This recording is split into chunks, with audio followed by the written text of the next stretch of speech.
li nga daw fi yaa ko tey dama daw bu fort. ku ne nag 160 nga daw ko fii ci da ngaa gisuma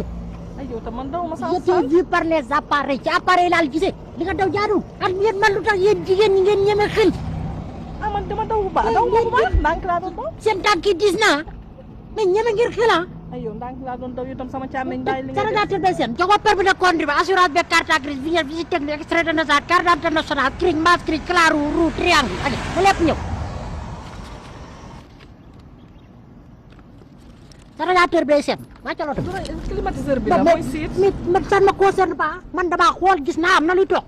mais te climatiseur sa lampe signal bi monté woo ko sama lampe signal dañ ko sa sàcc. rétroviseur bi couvre bi li koy couvrir monté woo ko dañ ko sàcc. waa mais descente d'abord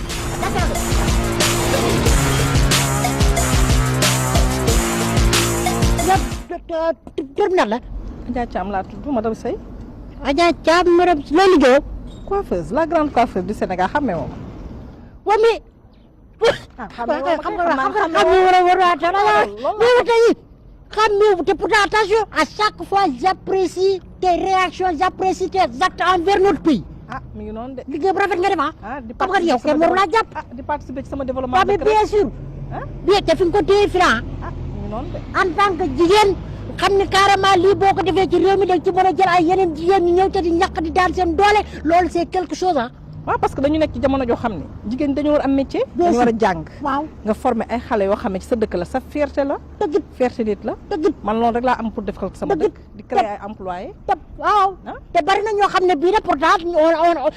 elles ont les moyens wala ils ont les moyens waaye defuñu li nga def ah mais boo nekkee ci dëkk te defoo dara ci dëkk bi doo tekki dara ci dëkk bi. vraiment dëkk bi tekki ci dara ka gën. je t'apprécie ah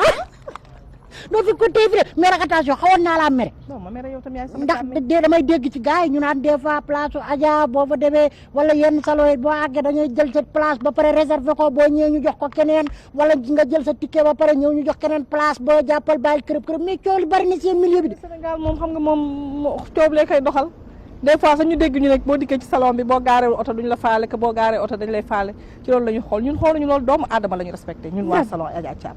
bien sûr doomu aadama laa respecté doomu aadama laa jox cër pas ay takkaay ak ay oto yooyu deuxième la ci man du dara ci man mais Sénégal doy nañ waar de mais xam nga nit ñi moom dañuy am na affaire de rivalisme affaire de mënta ñàkk te dégg naa ko ku génn sa place day génn ak diplôme dégg loolu li ma wax diplôme bu weex tàll ngay am léegi bu njëkk bi dañ daan formé xale yi suñuy temps ñun dañ doon stage yu bari ñi dañuy génn tey suba ñu am liggéey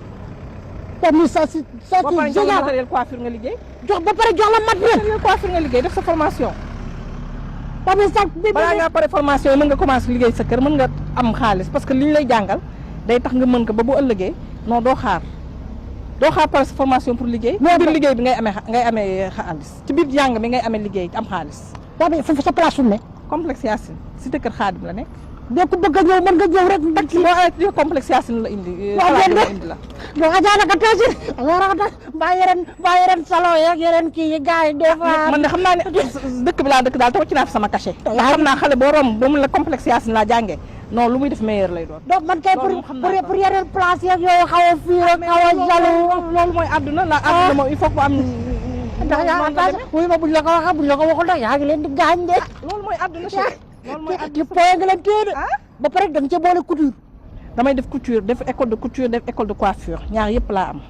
di former xale yi ci coiffure di leen former ci couture mbaa bokkoo ci ñuy jaay cheveux synthétique yu bon yi nii waaw xam nga man boo xam ne boo xoolee sax xam ne du ma jaay lu bon waaw dëgg waay dëgg bi laa dëgg waay dëgg bi maa ngi dëgg bi macha allah ana yàlla na yàlla defal jàmm la amiin waaw am nga borom kër wala amoo borom kër man nag madame Seye lañ may woowee ba madame Seye am naa borom kër de waaw mais dara waaye xam nga soxna waaw am naa maa ngi fa ca Korité ga maa ngi koy xaar ku ñëw rek maa ngi lay xaar defar la ba mu baax boo bëggee ma may la bon traitement boo bëggee ma may ko bon bourse d'étude lu mu ci bëgg rek bayit kon soxna si mën naa ñëw bu amul métier ma jàngal ko métier waaw dëgg mu pare tijji salon di def comme Adja Thiam yow kay ko bëgg mel na Adja Thiam nag roy ci Adja Thiam da ngay góorgóorlu ndax man damaa bëri jom de ñëpp damaa commencé ci suuf yéeg ci kaw de dama baax xam nga ni ku la ko waxul ñëpp a bëgg a mel ne yow jeex na ko rek da nga complexe yaa sama formé la du ma la téye yow kontaan naa ci yow daal mën ngaa dox xaar ma bille Adja waay la grande dame kontaan naa Adja la grande dame jaajëf yàlla na yàlla defal jàmm Adja yàlla na yàlla defal cat yàlla na yàlla defal jàmm yàlla na yàlla doole jàmm dama lay ñaanal tata doomu ñay kenn du ko ñaanal sax rëy da koy ñaanal gudd fan da nga dem Adja dëgg la jërëjëf mën ngaa dem jaajëf waaye sama càmm mënu ko maa dem samay kayit kay lan ci ak kayitu oto bi gis nga rek kontaan rek te bu ma gisee jigéen nguy fas jom sama xol day sedd mais boo nekkee ci dëkk bi nekk jigéen da ngay def loo xam ne da nga fi bàyyi sa tâche ndax mi bis boo deewee sax ñu naan diw def na fi nangam yow moom sa tampon mi ngi fi même boo demoon bu xoolal te da nga dund 111 ans sans ordonnance yàlla nañ ko bokk da nga dund ba énervé ngay def ala ci bërile mais tu es marié waa jaajëf madame Seye ay waay elle est mariée waaye te man j'aime ces grandes dames là quoi vraiment ndax nag attention dañ lay génn ci yenn kaay léeg-léeg dëkk bi taxaw nga am koo xam ne léeg-léeg mu yónnee lay chiffre waaye c'est madame Seye waaye c'est madame Seye Aki kuma ta ko yéen waa Tëngéej mooy ci wuy sama ndey